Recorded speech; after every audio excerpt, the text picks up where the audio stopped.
तन मन से करूं अभिनंदन लगा के माथ में चंदन।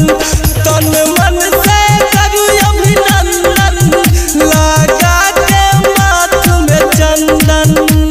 हर साल मेला लागे कदबा जगाम में ओइले सरस्वती मैया मिथिला धाम में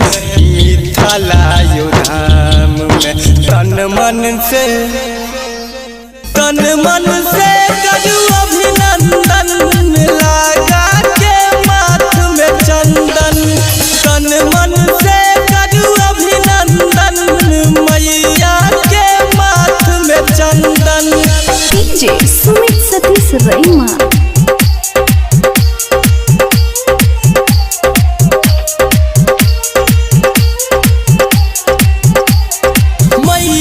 महिमा निराली छे मेला में भीड़ बड़ा भारी छे। मैया सरस्वती एले विद्या के दानी एले। मैया के महिमा निराली छे मेला में भीड़ बड़ा भारी छे। मैया सरस्वती एले विद्या के दानी एले। तन मन से करूं अभिनंदन लगा के माथ में चंदन। तन मन से करूं अभिनंदन मैया के माथ में चंदन। डीजे सुमित सतीश रईमा।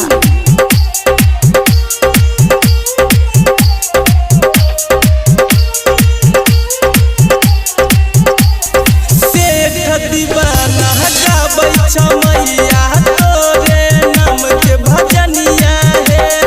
तोहर कृपा रहत जे मैया हर साल पूजब चरनिया हे। शेख दीवाना गाबै छ मैया तोरे नाम के भजनिया हे। तोहर कृपा रहत जे मैया हर साल पूजब चरनिया हे। तन मन से करूं अभिनंदन लगा के माथ में चंदन। तन मन से